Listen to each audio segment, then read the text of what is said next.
le domaine de Honvaux, pendant la Seconde Guerre mondiale. Le 10 mai 1940, l'armée allemande attaque la France. Le 20 mai, le capitaine Bauer, qui commande le peloton lourd du 11e escadron de réparation de la 1re division légère mécanique, quitte la Haute-Ville pour allier les combattants français du fort de la Crèche. Le 22 mai, le capitaine Bauer est localisé à la ferme Tiertan, du nom des fermiers, qui s'occupent du domaine de Honvaux. Il lance une patrouille, qui capture 2 sidecars allemands, qui accompagnaient des chars légers. Le 23 mai, un peu avant 8 heures, à la demande du commandant de la Tour d'Ordre, le Sirocco, le Mistral et le Cyclone, ouvrent le feu sur des rassemblements de blindés allemands entre Wimereux et Boulogne, au niveau de Honvaux. Les obus des navires français détruisent le camion du détachement du capitaine Bauer, qui ordonne ensuite le sabotage des 16 autres camions, en tirant des balles dans le radiateur. Il ne conserve que 3 camions et une voiture, pour rejoindre Wimereux. À 9h30, 12 chars de 30 tonnes de la 2e Panzer-Division du général Rudolf Weyl encerclent le fort de la Crèche et Honvaux. Au même moment, les Junkers Ju-87 effectuent un raid aérien sur Boulogne.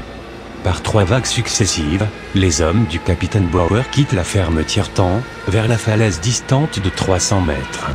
À chaque sortie, ils sont pris sous le feu des chars. Le capitaine Bauer sera touché à la hanche par un éclat d'obus. Après être arrivé à Wimereux, il rejoindra la garnison du Cap Griné avec les 40 hommes qui lui restent.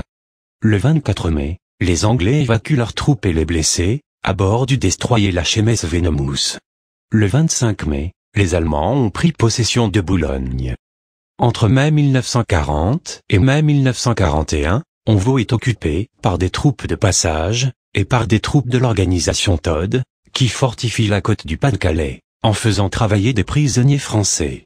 Certains seront logés dans les bâtiments de la ferme.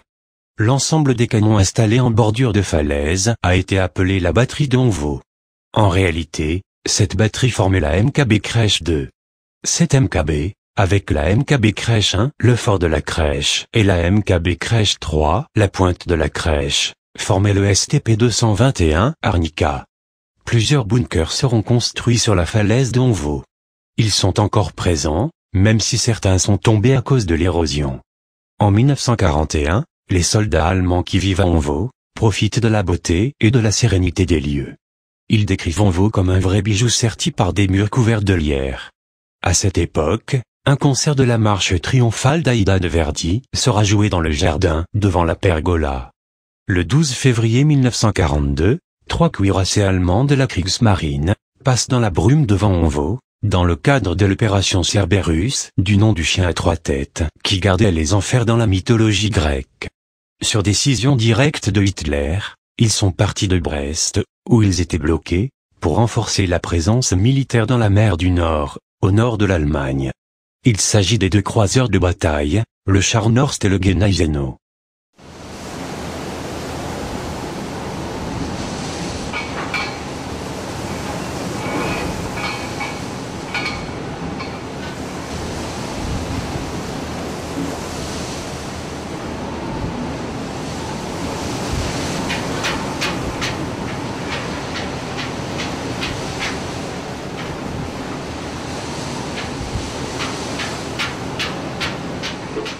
Et du croiseur lourd, Prinz Eugen.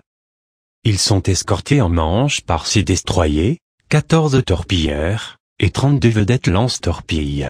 L'ensemble de cette flotte était sous le commandement de l'amiral Ciliax. Ils longent les côtes depuis Brest, pour éviter d'être détectés par les radars anglais, et pour être protégés par les batteries côtières. À hauteur de Honvaux, ils frôlent les ruines du fort de Croix, et sont tardivement attaqués par l'aviation anglaise un peu avant midi. Un groupe d'écoliers dont fait partie Guy Bataille, le futur historien du Boulonnais, sera témoin de cette attaque par 6 bombardiers anglais. Malgré cela, les croiseurs atteignent le Cap Griné à 13h20, et leur destination le lendemain à 8h.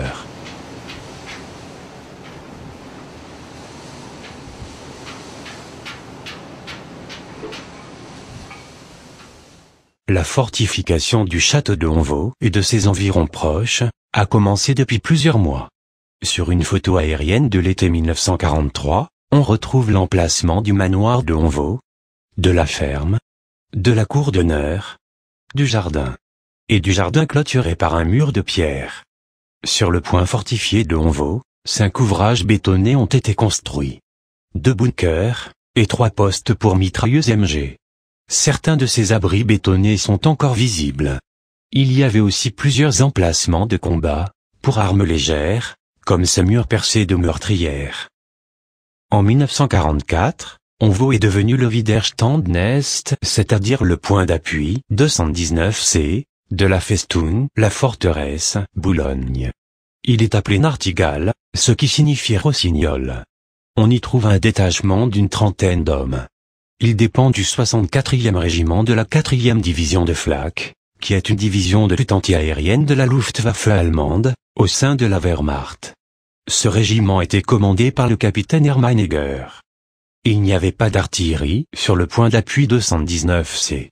Il y avait l'unité 650 de projecteurs qui éclairait les tirs des batteries antiaériennes du fort de la Crèche. Le 1er mai 1944, Bernard Molleux, propriétaire de Honvaux, meurt pour la France. Le 10 mai 1944, Pierre Drobeck, l'architecte de la restauration de Honvaux, meurt à 50 ans, brûlé vif dans un bombardement à Creil. Le 3 juin 1944, un raid massif a lieu sur tout le littoral boulonnais, dans le cadre de l'opération Fortitude, afin de masquer le débarquement allié qui se prépare en Normandie. Le château de Honvaux et la ferme sont touchés par de nombreuses bombes de forte puissance. Au moins 4 soldats allemands sont tués. 4 membres de la famille Tiertan, les fermiers de Honvaux, sont ensevelis. Constant, le père âgé de 64 ans, Camille Ancel, la mère âgée de 64 ans également, et 2 enfants, René 23 ans et André 19 ans. Le 16 juillet 1944, Pierre Héliot, historien à la bibliothèque de Boulogne, passe devant Honvaux et constate que tout est détruit, sauf le logis classique. Du 17 au 22 septembre 1944, pendant l'opération Vélite, de libération de la Festung de Boulogne, de nouveaux bombardements et combats ont lieu autour de Honvaux, et de Terlinctin au fort de la Crèche. En 1946, seule la façade sud-est de l'ancien château est encore debout. Robert Molleux, qui avait hérité du domaine, envisagea une reconstruction à l'identique. Les plans furent dressés en 1946 par l'architecte boulonnais Émile Dujardin, à partir des plans de Pierre Drobeck, mais le projet ne vit pas le jour. Seule fut reconstruite, en 1950, une habitation moderne pour le fermier. Les bâtiments d'exploitation agricole furent restaurés.